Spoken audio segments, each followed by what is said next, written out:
తెలంగాణ రాష్ట్రం పరిపాలన సౌలభ్యం కోసమో భాషా ప్రయుక్త రాష్ట్రాల ప్రాతిపదికను ఏర్పాటు జరగలేదు. ఆ నేపథ్యం నేను లోతుగా వెళ్ళాల్సిన పని లేదు. వేదిక మీద ఉన్న పెద్దలు రాష్ట్ర సాధనలో చాలా క్రియాశీలక పాత్ర పోషించారు. ఇక్కడున్న మీడియా మిత్రులు మీరే ఉద్యమకారులుగా మీ ప్రత్యేకమైన పాత్రను పోషించారు. కాబట్టి ఆ విషయాల లోతుకు వెళ్ళకుండా నా అవగాహన మేరకు జూన్ 2, 2014 మనం చరిత్రను ఎప్పుడైనా చర్చించుకున్నప్పుడు క్రీస్తు శకం క్రీస్తు పూర్వం అని మనం మాట్లాడుకుంటుంటాం.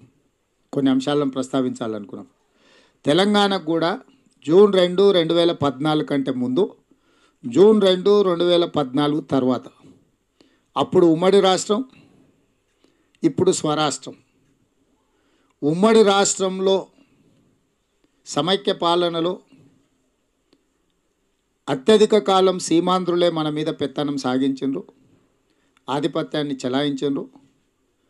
మనకు రావాల్సిన నీళ్ళు ఇవ్వలేదు, మన నిధులు విడుదల చేయలేదు, మన నియామకాలలో మన అర్హత ఉన్నా మనకు అవకాశాలు ఇవ్వలేదనేది తెలంగాణ రాష్ట్ర సమితి యొక్క విధానం.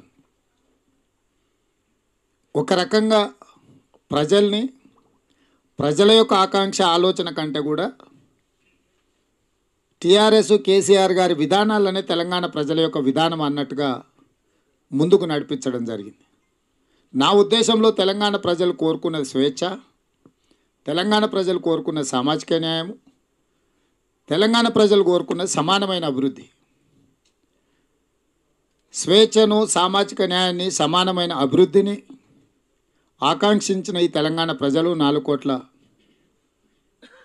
ప్రజలందరూ కలిసి రాష్ట్రం వస్తే ఇవి మాకు వస్తాయి అన్న ఆలోచనతోని ముందుకొచ్చిండ్రు, ఉద్యమం చేసిండ్రు.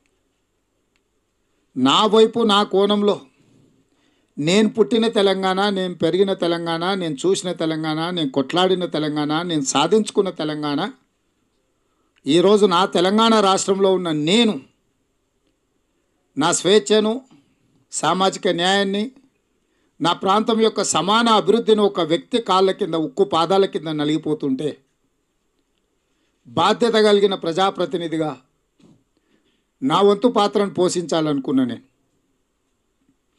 కాంగ్రెస్ పార్టీ కూడా లెక్కల జోలికి వెళ్ళకుండా, లెక్కల జోలికి వెళ్తే మీకు తెలుసు 170